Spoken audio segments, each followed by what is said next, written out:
한 발 더 들어가는 고품격 시사대담 뉴스 인사 프라임 시작하겠습니다. 매주 목요일 해문 양희삼의 종횡무진입니다. 자, 양희삼 목사님, 해문 스님 두 분 나와주셨습니다. 안녕하십니까? 안녕하세요. 네.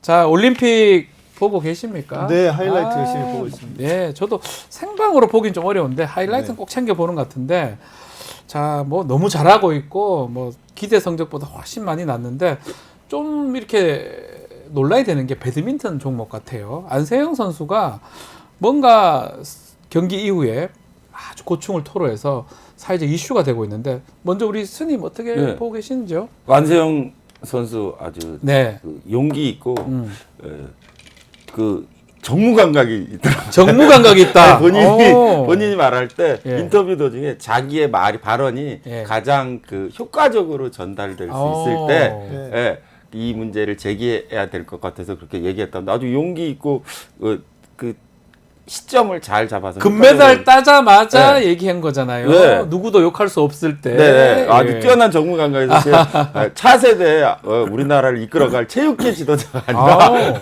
한국을 이끌어갈 지도자라고 이렇게 아주 점 찍어서 바라보고 있습니다. 20대 초반인데 정무 감각이 뛰어나다. 이게 약간 칭찬 같기도 하지만 칭찬이 아닐 수도 있을 것 같기도 하고 생각이 드네요. 얼마나 애가 그 젊은 친구가 한이 많았으면 그랬을까. 그러니까 저는 이제 이런 생각이 들어요. 우리나라를 규정하는 여러 가지 말이 있지만 제가 요즘 그 쓰고 있는 말 중에 하나가 기득권 공화국이다. 네. 우리는. 근데 이 체육협회, 대한체육협회뿐만 아니라 뭐 축구협회 뭐 지금 얼마나 시끄럽습니까? 네. 그리고 이 기득권으로 구축되어 있는 이 강고한 세력들이 선도될 수 없을 지경이라고 하는데, 저는 뭐 다른 것보다도 이번 일을 통해서 안세영 선수의 이 문제 제기를 통해서 이 기득권 공화국 좀 너무 선수는 본인들은 임원들은 비즈니스를 타고 선수들은 이코노미를 그거는 태우는, 이해할 수 없습니다. 이게 말이 됩니까? 이게 참. 거꾸로 해도 시원찮을 판인데, 그렇죠. 하다못해 같이 뭐 탔어야죠. 사기라도 하든지 예, 뭐 돈도 많대요. 배드민턴 협회는. 근데 이게 좀 이런 상황에서 뭔가 새롭게 좀 바뀔 수 있는 계기가 되었으면 하는 바람일 뿐입니다. 네. 뭐 하여튼 시기상으로 하여튼 정무 감각 얘기도 하셨고 협회에서 좀 잘했어야 되는데 아직까지 좀 약간 진실 공방도 있는 것 같고요. 이것도 지켜봐야 될 것 같습니다. 이게 제가 볼 때 네. 광복절 다음 주인데요. 네, 광복절 맞습니다. 분위기로 이야기하자면 저거는 그 도시락 폭탄 던진 거예요, 지금. 자기가 그렇죠. 해결해야 될 과제가 있다고 예. 생각하고 예. 딱 타이밍을 정하고 최선을 다해서 성공한 다음에 이 문제를 개혁하기 위해서 윤봉길 의사처럼 던진 거예요. 어쩌면 이게 경기할 때 막 이거 얘기하려고 금메달 따는 데 네, 수도 있잖아요. 네, 그럴 수도 있죠. 그러니까요. 예. 근데 저는 이거 하면서. 배드민턴 예. 협회는 지금 폭탄 맞아가지고 폭탄 맞은 것이다. 실려가야 되고 이 문제에 대해서 냉정하고 겸허하게 반성해야 되는 것이 뭐 자기 변명하고 있을 때가 좀 아니라고 생각하고, 안세영 선수의 그 네. 용기와 저 결단력에 저는 그 광복절 주간에서 약간 과장해서 말하자면 그 일본과 그 부당함, 일본의 부당함 일본까지요. 싸웠던 그런 사람들의 결기가 느껴진다면서 아주 높이 평가해 주고 싶습니다. 자, 광복절 얘기를 했으니까 독립기념관장 얘기 좀 해야 될 것 같습니다. 김형석 석좌 교수, 고려대 석좌 교수. 이분이 임명이 됐는데. 고신대. 고신대죠. 예. 고신대, 죄송합니다. 고신대 석좌 교수인데. 어떻게 목사님하고 좀 인연이 있다면서요? 어떤 사람입니까? 저는 잘 아는 분입니다. 잘 아시는. 왜냐면 제가 저희 총신대 입학했을 때 예? 한국 기독교 역사를 가르쳤던 분이에요. 저분이요. 네. 그리고 뭐 대학 때 배운 거 뭐 이렇게 기억합니까? 네. 뭐 다 기억도 안 나는데 네. 제가 너무 인상 깊은 그 이야기를 해 주셔서 제가 실은 그 군을 전역하고 나서 네. 이분을 찾아가서 직접 제가 만나서 이야기도 뭐 좀 도울 수 있으면 도우기도 하겠다 하면서 제가 그랬던 사람이거든요. 괜찮았네요, 그러면? 그랬죠. 그러니까 그때 이제 그 당시에 이제 뭐 기억하실지 모르겠지만 아프가니스탄 피납 사건 김선일 뭐 이렇게 기억나죠. 네, 죽음 당하고 그랬잖아요. 네. 그때도 연관이 있던 분이에요, 이분이. 한민족복지재단이라고 거기서 실은 보내고 이렇게 한 거였는데 네. 학부 때 어떤 이야기를 했냐면 기독교 쪽에는 뭐 아시는 분 있겠지만 신사참배. 네. 그러니까 일본의 종교인 신도를 다 참배해야 된다 하면서 교회 안에서 이제 신도를 세우고 이렇게 하는 뭐 그런 일이 있었거든요. 그런데 해방 후에 신사참배, 이게 이분의 이야기입니다. 네. 신사참배를 했던 사람들이 이런 이야기를 했다는 거예요. 우리가 하고 싶어서 했겠냐. 네. 교회를 지키기 위해서 아, 그래요? 하기 싫었지만 우리도 어쩔 수 없이 해야 됐다. 어. 교회를 지키기 위해서. 예. 왜 하지 않으면 교회도 실제로 다 무너뜨리고 뭐 망가뜨리고 했으니까 문 닫게 하고. 그러면서 이분이 했던 이야기가 제가 너무 그게 인상 깊어서 찾아갔다니까요, 제가. 그러면 신사참배를 거부했던 사람들은 뭐가 되냐? 그건 뭐가 됩니까, 그러니까요? 그 이야기를 하면서 네. 저는 그 발언이 그 교수님의 말이 너무 인상 깊어서 네. 맞다, 그거다. 그렇게 평가를 해야지. 그래서 제가 나중에 찾아가서 인사도 하고 나중에 그러면서 알고 보니까 또 목사 안수를 받으셨어요. 예, 목사 안수. 목사 안수까지 예. 받으시고 제가 이제 대학 때 찬양도 하고 지금도 뭐 이렇게 음악을 좀 하는 편이어서 네. 저한테 공동 목회하자고 얼마나 저를 쫄랐는지 어허, 예, 너무 강하게 얘기해가지고 예, 그 예. 뒤로 제가 이분은 좀 안 되겠다 해서 피했는데 예. 어느 순간에 보니까 뉴라이트? 나 이번에 뭐 깜짝 놀랐어요. 몰랐어요. 그 원래 중간에. 뉴라이트 쪽이 아니었나요? 전혀, 그러니까 제가 그렇게 아. 말씀드린 만큼 앞에 그 단어를 생각해보면 그 말을 예. 했던 워딩을 생각해보면 뉴라이트일 수가 없잖아요. 예. 근데 뉴라이트가 돼 있다고 그래서 이번에 뉴스 보고 깜짝 놀랐어요. 뭐야 이 양반. 이랬거든요. 예, 예, 예. 제가 사람을 잘못 봤겠다 잘못 어렸을 봤다. 때. 그런데 왜 그러냐? 제가 볼 때는 그러니까 이 뉴라이트든 뭐든 이렇게 그 전향하는 사람들은 대부분 기회주의자인 것 같아요. 아, 이거 좀 인연이 있는데 기회주의자라고 말씀을 하셨습니다. 근데 이 예. 뉴라이트 독립기념관장 임명과 관련해서 예, 뉴라이트 독립기념관장. 이게 말이 안 맞는 거기 때문에 이게 잘 예. 인지가 안 돼요. 그래서 김영석 교수긴 한데 뉴라이트 독립관장. 네. 근데 이거를 이제 분명하게 성격을 네. 드러내려면 그 저분을 변호해주면 성격이 드러나요. 네. 그래서 제가 그 악역을 닮아서 제가 실제로 그런 생각을 하는 것은 아니고, 네네. 예? 그 뉴라이트 독립기념관장 저런 분들이 어떤 생각을 하는지를 또 제가 우리- 직접 대변해서 대변해 주십시오. 우리 얘기할 스님이 필요 또 있는 폭탄을 건데요. 던지시네. 근데 사람들이 생각하는 광복절은 두 가지 개념입니다. 네. 하나는 일반인들이 생각하고 있는 1945년 8월 15일에 해방. 해방. 압박과 서름에서 해방된 민족이라는 민족 공동체의 경축일, 네. 예, 조선 해방이라는 것이 있는 것이고 48년 8월 15일 공산주의의 위협으로부터 벗어난 대한민국이 유엔의 합법적인 승인 절차를 얻어서 한반도 내 유일한 합법 정부가 출발한 48년 48년 8월 15일 예. 둘 중에 어떤 날이 더 우리에게 현실적으로 의미가 있는 것이냐라는 의문을 던지지 않을 수 없다는 거죠. 광복절 아닌가요? 48년 8월 15일 어. 공산주의의 위협으로부터 벗어나서 한반도 내 유일한 합법 정부로 인정받은 대한민국의 출범이 네. 단순히 일본으로부터 압박과 소름에서 해방된 그런 모호한 조선 해방일보다 더 중요한 것이 아닌가 하는 생각이 저는 그 독립기념관장이 뉴라이트로 인사로 임명되어도 무방하다라는 의견의 기본적인 베이스라고 생각합니다. 네. 제가 그렇게 생각하는 건 아닙니다. 아니죠. 네. 48년 8월 15일이 강복절이다. 그런데 무서운 두 얘기인데요. 번째 이 네. 문제 진정한 의미의 광복이겠죠. 두 번째 이 뉴라이트 독립관장에 대한 그 사람들의 반발에 네. 몇 가지 근거가 모호한 것인데 첫째 그 신임 임명되신 독립기념관장이 그때는 45년 이전에 우리는 일본 국적이었다라는 것이 사람들에게 굉장히 많은 그 얘기 때문에 지금 논란이 되고 논란인데 있습니다. 일본 국적이 맞아요. 한국 사람이 없었다라고 했어요. 아니 국적상으로는 네. 여권에 일본 네. 국적으로 표기된 것이 맞기 때문에 네. 그것은 사실에서 벗어나는 것은 아닙니다. 기분은 나쁘겠지만 예. 그리고 48년 8월 15일 그 대한민국 정부 수립일 대한민국이 출범했다고 생각한다면 대한민국은 국제법적으로 신생국가예요.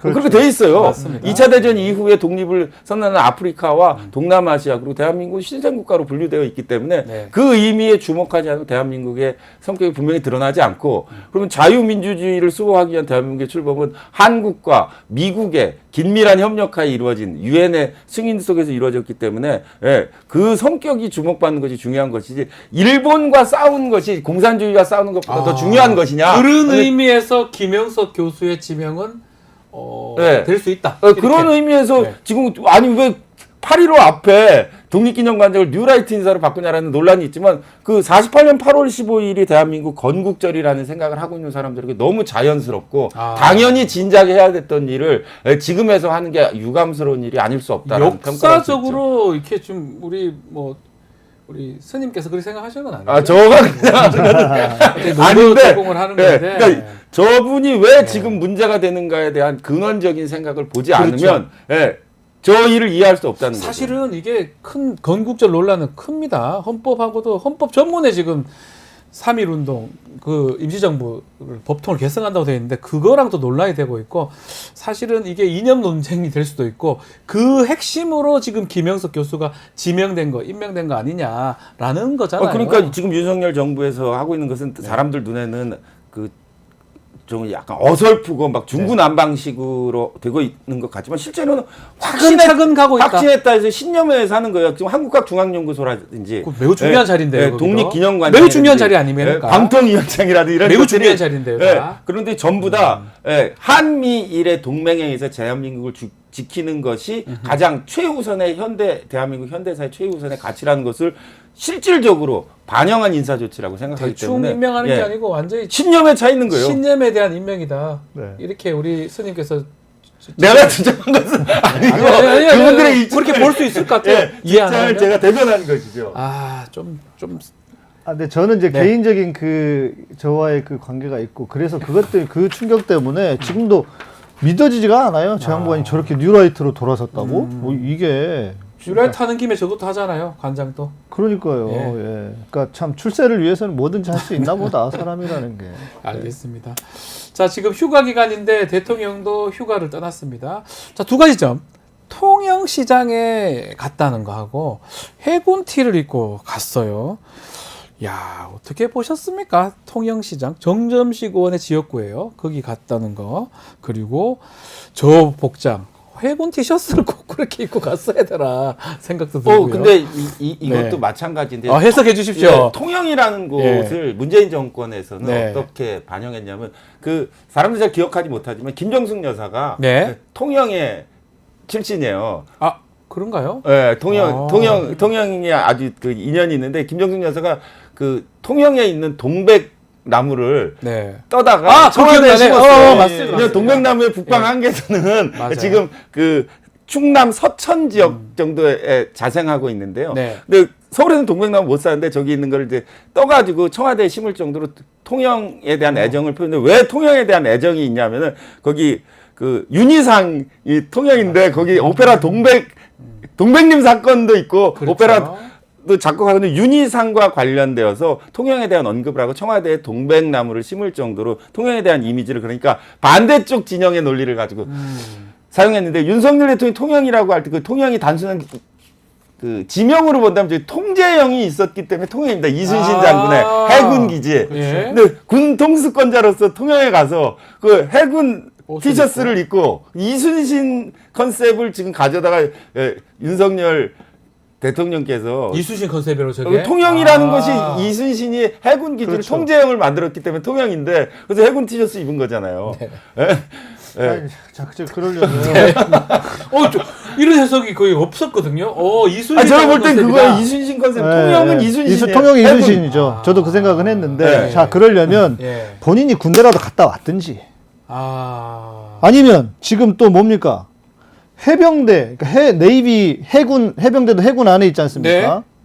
그러면 최상병 지금 최해병 거부권을 지금 2차례나 했습니다. 네. 뭐 하자는 겁니까 이게? 볼펜 던지셨어요. 네. 염장 지르는 것도 아니고. 그러니까 저도 이순신 좋은데 해병 그 세상배 사건이 지금 현재 진행 중 아니겠습니까? 뭐 잘 몰라서 그런지 몰라도 계속 얘기 드리면 우리나라는 3군이 있습니다. 육해공. 그 해군 안에 해병이 있어요. 그러니까 해병은 해군 소속으로 봐야 됩니다. 예. 그걸 뭐 알고도 그걸 했는가 그 부분이 좀 이상하다는 거잖아요. 그러니까 이런 본인이 지금 하고 있는 행동과 반해서 그거를 또 이득을 얻을 수 있는 건 그걸로 또 어필을 하고 뭔가 그걸로 홍보를 하고 싶은 거 아닙니까? 우리가 이런 사람 뭐라고 합니까? 제가 볼 때 이 소시오패스가 아닌 이상 이런 일을 어떻게 하냐고요, 대통령이라는 사람이. 우리 군정 목사 오래 하셨죠? 네. 저도 장교했는데 혹시 시장이랑 갈 때 군복 입고 간 적이 있습니까? 없죠. 군대를 이렇게 많이 오랫동안 당긴 사람들은 굳이 군 관련된 복장들을 안 하는데 군대를 안 갔는데 아주 군복 그 복장에 대한 어떤 그런 게 있는 것 같아요. 아니 그러니까 제가 볼 때 우리가 네. 어떤 사건을 볼 때 네. 그 저기에 최상병 사건과 해군의 그 시각을 가지고 윤석열 대통령을 바라보면 이해가 안 가요. 이해 절대 할 수 없다. 근데 윤석열 네. 대통령 근데 왜 입었냐? 왜 입었을까요? 지금 본인은 구국의 지도자 이순신의 이순신 이미지를 입자. 업고 싶으니까 통영에 가서 저걸 하는 것인데 뭐 어느 쪽이 옳다 틀리다 그건 받아들이는 그렇죠. 사람의 수용주의적인 입장에서 지지자에 따라 달라질 수 수 있고요. 있죠. 그러나 이제 알겠습니다. 그런 느낌, 예. 그런 느낌을 표방하려고 했다는 것은 지울 수 없을 것 우리가 같아요. 해석을 그렇게 해주면 될 것 같습니다. 자, 그리고 김건희 여사 행보도 좀 눈에 띄는데요. 다른 데 갔어요. 통영 아닙니다. 부산의 깡통시장에 비공개로 갔는데 보도는 됐습니다. 다 보였어요. 어떻게 봐야 됩니까? 비공개라고 하는데 환영 예. 피켓이 있던데요? 아, 예? 이런 놀라운 비공개는 도대체 언제부터 시작된 겁니까? 일부한테만 공개를 했나요? 예. 예, 참. 그리고 좀 휴대전화로 찍는 모습까지 이제 보였는데 김건희 여사 행보는 우리 스님께서 그래서 제가 늘 이제 생각하는데 이제 부산에 왜 갔느냐, 김건희 여사 왜 부산이냐. 해석해 주셔야 됩니다. 이순신 그래서 그 대통령 이순신이라면 김건희 여사는 뭡니까? 최백호의 가수 최백호의 예. 제가 좋아하는 노래가 부산에 가면이라는 노래가 있는데 부산에 가면 예, 아, 예, 좋아하는 노래 그거 예. 좋아합니다. 예. 왜 부산에 갔을까? 오. 근데 이제 부산이라는 것이 지금 제가 보고 있는 이 시점 김건희 여사는요. 예. 그 게릴라성 그 빨치산 스타일의 전투기 때문에 이게 잘 생각해봐야 되는데 네. 저거 돌출 행동이거든요. 그 통영에 같이 가는 거는 이해가 되는데 그렇죠. 왜 부산에 갔어요? 부부가 휴가 같이 가는 건 맞는데 왜 부산입니까? 왜 부산입니까? 근데 부산이라는 곳이 가지고 있는 게 지금 뉴라이트 이야기부터 제가 예. 이야기하고 있는데요. 그 부산과 일본이 그 뉴라이트의 핵심 지역이에요. 옛날부터 관부연락선이라고 해가지고 시모노세키가 부산에서 네, 늘 배가 그렇죠. 다녔고 맞아요. 부산이 한국의 제2의 도시로 전성기를 누리던 시절은 일본과의 교역 그렇죠. 때문에 부산이 항상 그 문제가 되고 일본과의 무역이 대한민국 무역의 그 통계상 그 상당히 퍼센테이지가 떨어지면서 부산의 쇠퇴가 시작되는 건데 부산의 활기라는 것은 일본하고 연관이 뭐 예. 당연한 거예요. 예. 경부선 그리고 예, 해방 그 직후에 일본하고 계속 하면서도 부산이 커진 거 아니겠습니까? 그렇죠. 지금 근데- 좀 쇠락한 것도 예. 약간 쇠퇴한 것도 그래서 일본하고 안 맞아요. 예. 부산의 활성화를 아, 준다는 게 그런 의미가 있는 거예요. 아. 약간 비약일적으로 저랑 아주 친한 일본 사람 아. 하나가 일본 얘기 조용필의 돌아와요 부산항해를 예. 일본이 왜 그 유행했는가를 아. 저에게 설명할 때 제가 소름이 돋았는데요. 예, 뭐랍니까? 45년 9월 달에 일본 예. 사람들이 이제 조선에서 쫓겨나갈 때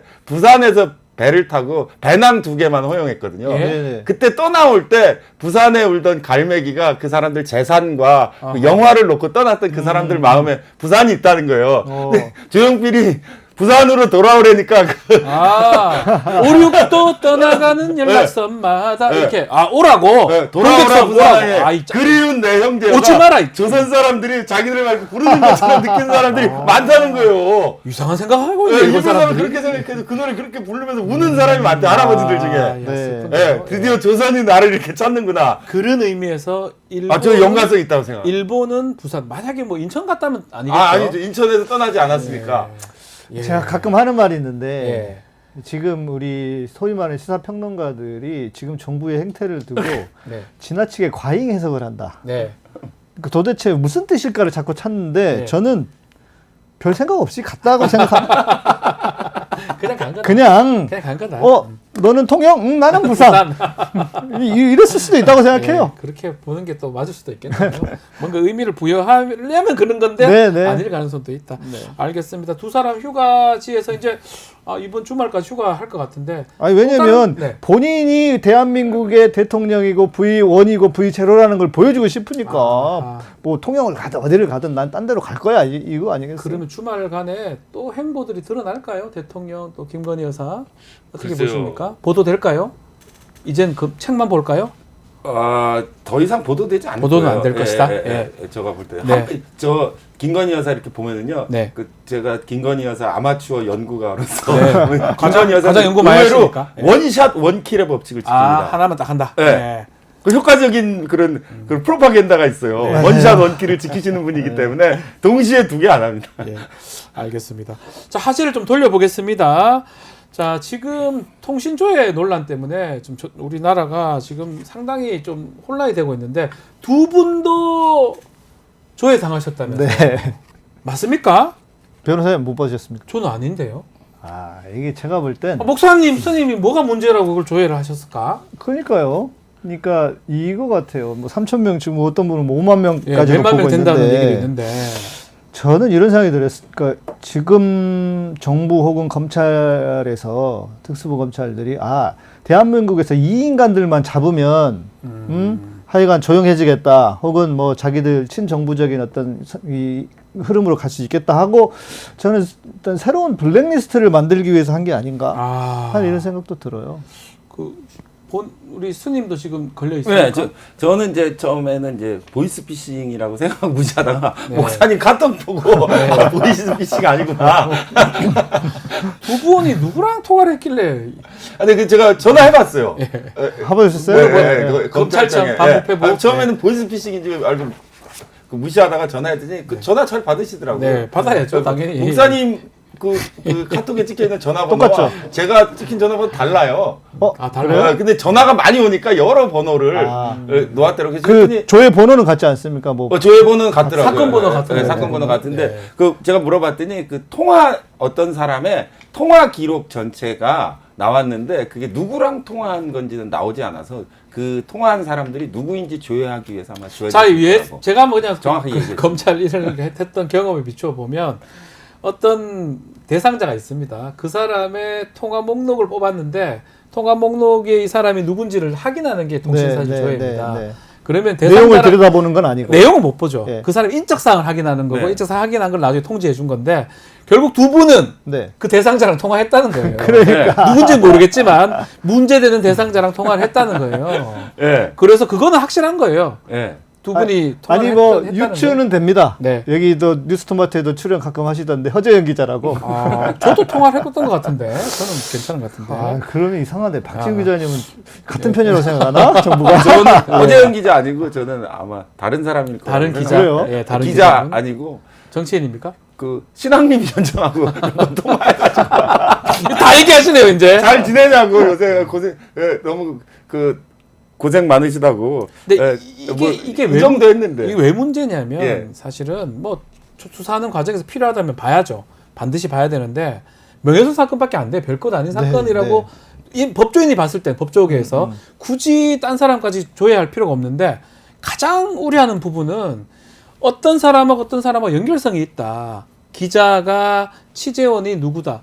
이런 것들을 확인할 수 있는 거죠. 그러니까요. 사찰의 네. 느낌이 드는 거거든요. 그러니까 일단은 받고 나서는 이 뭐냐? 이게 또 뭐 또 올 것이 왔나? 이제 이런 정도 생각은 했는데 나중에 생각해 보니까 아까 말씀드린 것처럼 정말 이 대한민국에서 이 사람들만 잡으면 되겠다 하는 그런 느낌으로 혹시나 아니겠지만 그런 생각이 드니까 문제인 거 아니겠습니까? 그러니까요. 예.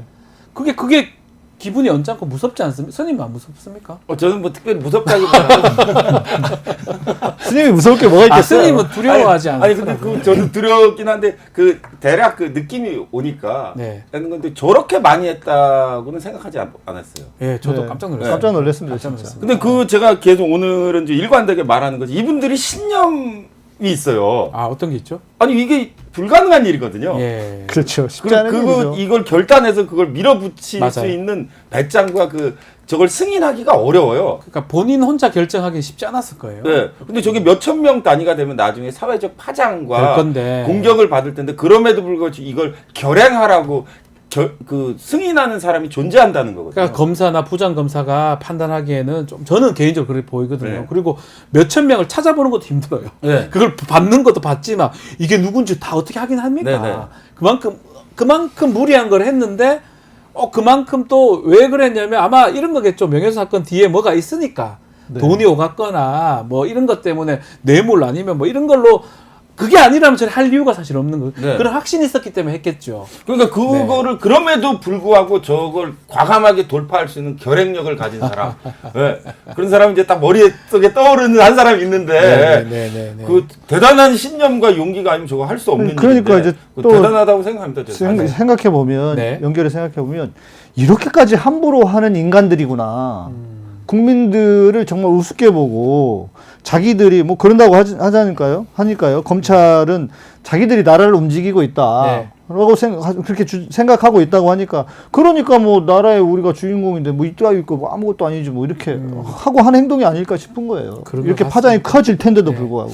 앞으로도 저는 이게 문제가 될 것 같거든요. 이렇게 넘어갈 일은 없습니다. 명예훼손 사건으로 이렇게 통신사를 줘야 한다는 거, 어떤 의도로 어떤 증거를 갖고 했는지 막 확인이 될 것으로 보이고, 이 특검법 뭐 등등 청문회들이 준비되어 있으니까 뭐 국회에서 야당에서 문제 제기할 겁니다. 민주당 지금 139명 조회 당했다고 하네요. 민주당만.